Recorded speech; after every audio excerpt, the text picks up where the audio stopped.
siapapun bisa berteori, ya. Tapi bisa saja hanya sampai pada level proposisi.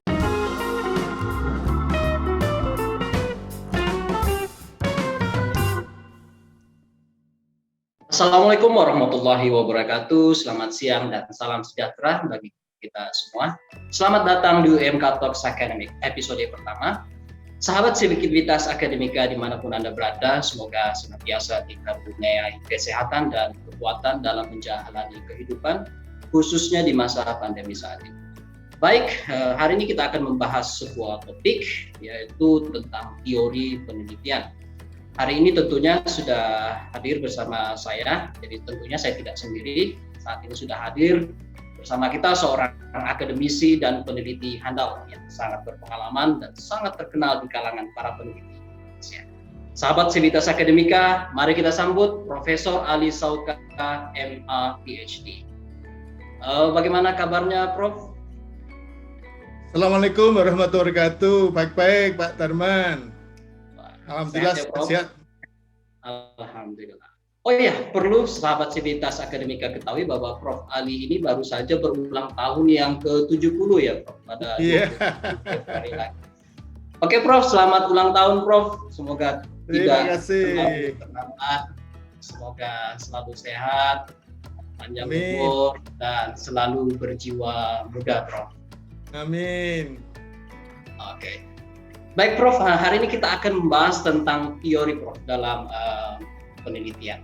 Ya, mungkin untuk mengawali diskusi kita pada kali ini, pertanyaan pembuka dari saya mungkin, Prof. Melaksanakan sebuah penelitian kan harus memiliki landasan teori yang kuat ya, Prof.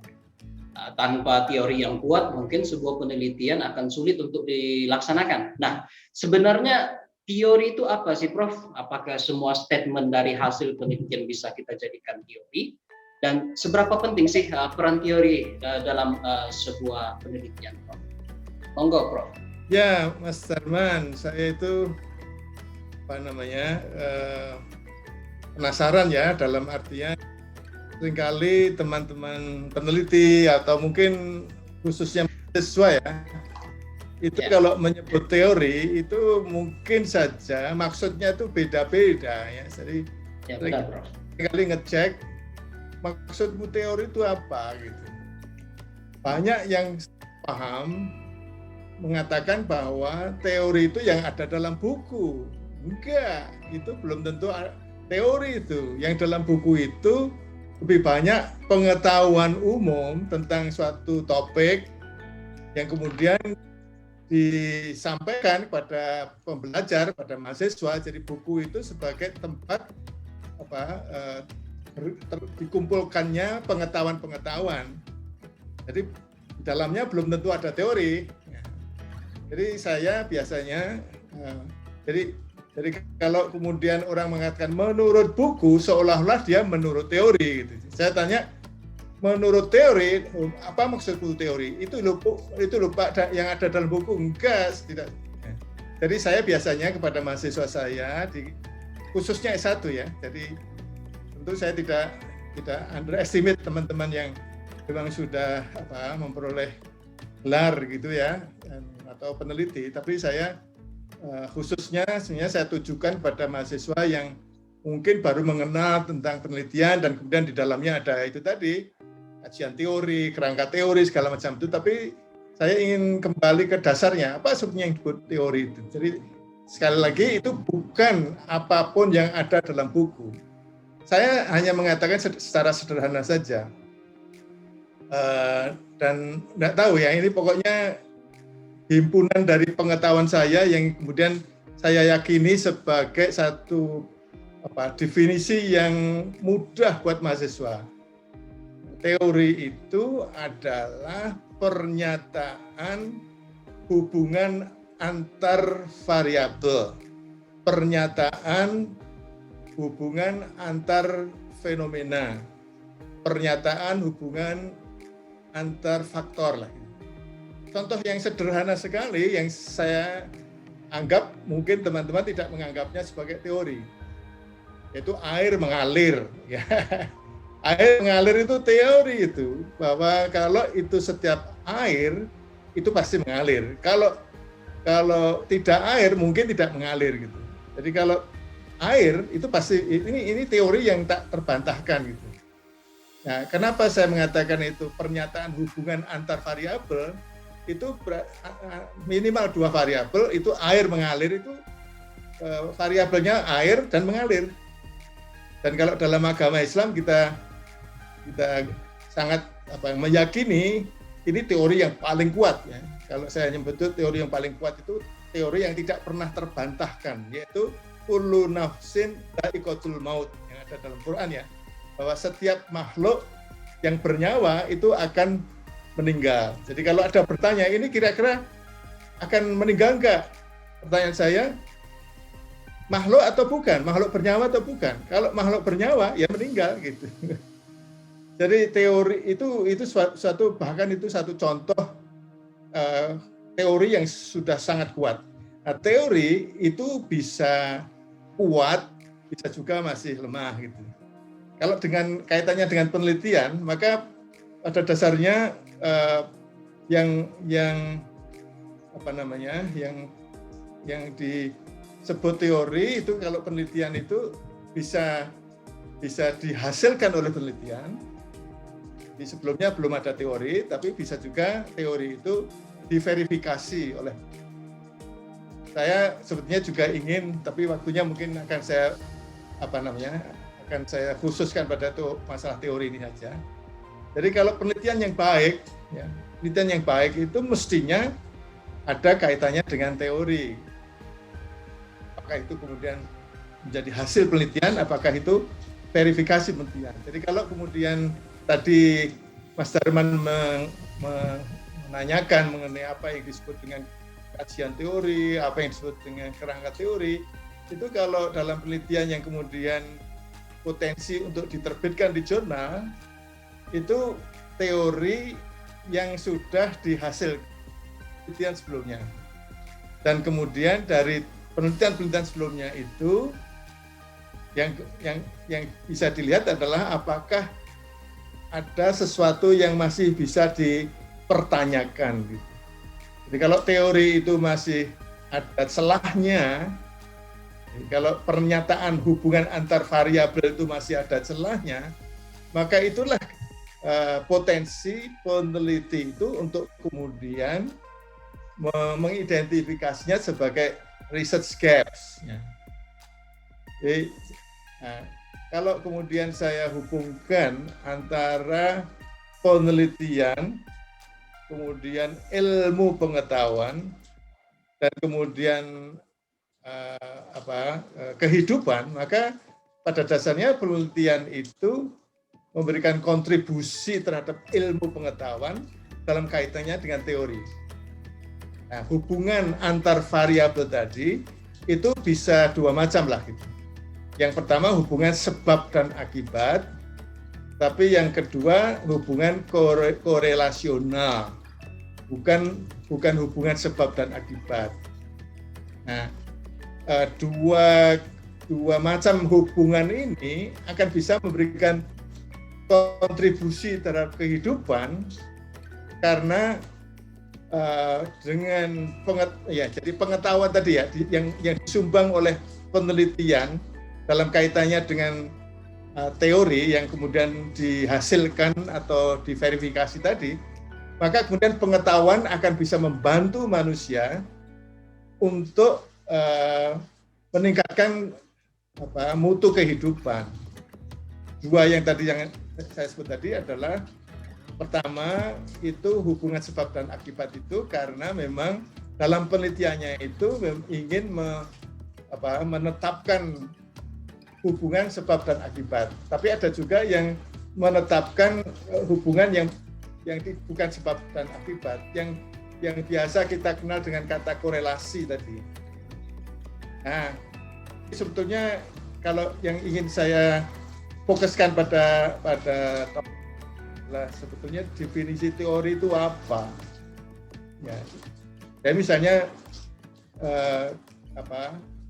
kalau dalam berbahasa, dalam belajar bahasa, Kalau ada orang mengatakan kalau kamu bisa belajar bahasa asing pada waktu kami masih muda, maka kamu akan lebih bagus bahasa Inggrismu seperti penutur asli. Ini sebetulnya teori. Ya, ini sebenarnya teori, dan itu saya kira sekarang juga sudah banyak diverifikasi ya.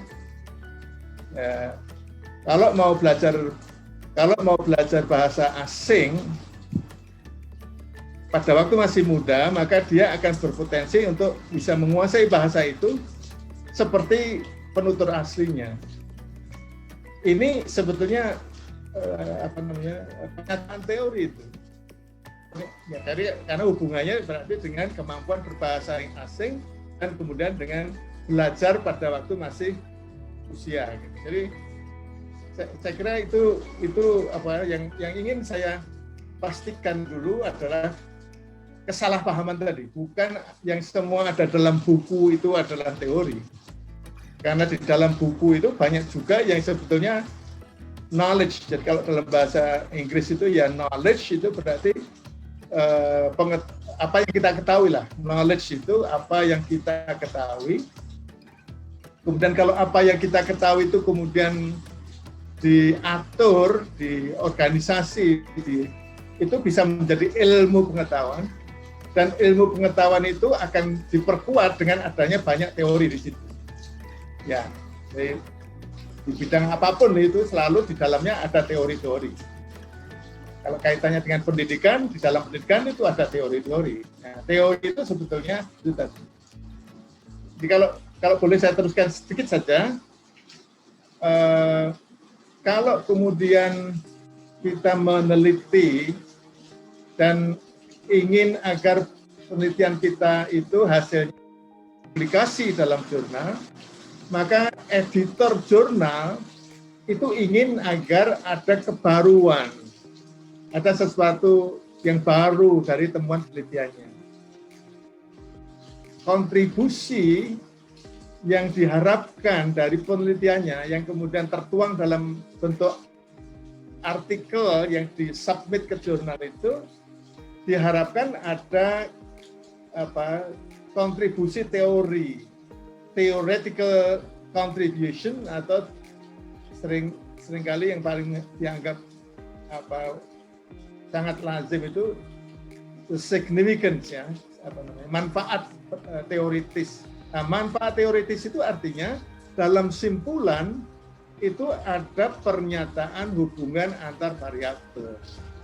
Apakah itu hasil diverifikasi, apakah itu hasil yang penelitiannya gitu, jadi menghasilkan teori memang gitu. Begitu Mas Darman. Ya Prof, mungkin kita mundur sedikit Prof. Tadi dikatakan bahwa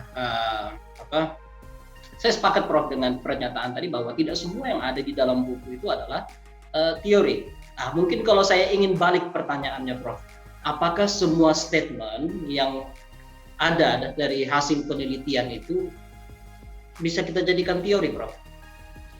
Ya, jadi kalau statement itu dari pengamatan, dari penelitian, ya. Saya punya topik lain mengenai definisi penelitian ya, jadi biarlah nanti. Jadi kalau yang ingin saya katakan adalah bahwa pada dasarnya kalau kita ingin menghasilkan teori, maka sebetulnya ada cara-cara dalam metodologi penelitiannya. Tapi pernyataan hubungan antar variabel itu sebenarnya bisa dikatakan teori juga. Itu kalau mau lebih yang awal itu yang biasa disebut dengan proposisi ya. Proposisi itu juga pernyataan hubungan antar variabel, tapi mungkin masih sangat awal ya, belum banyak kemudian dicek apakah proposisi, apakah pernyataan itu didukung oleh kita atau tidak. Nah itu yang kemudian siapapun bisa berteori, tapi bisa saja hanya sampai pada level proposisi, tidak pernah dilanjutkan untuk kemudian dicari bukti-bukti pendukungnya gitu. Jadi sebetulnya misalnya kalau mengatakan wah begini karena ada banyak angin akan hujan, itu sebenarnya berteori. Itu sebenarnya berteori. Nah, itu bisa saja kemudian menjadi teori yang kuat kalau kemudian dikumpulkanlah bukti-bukti pendukung setiap seperti itu. Saya mau mengatakan gini, Mbah Marijan, ya Mbah Marijan, walaupun dia itu bukan peneliti, walaupun dia itu bukan akademisi, pada waktu dia dianggap orang kuat ya, orang pinter ya, orang kuat yang bisa memprediksi kapan Gunung Merapi itu meletus. Pada waktu itu ya, itu sebenarnya dia berteori.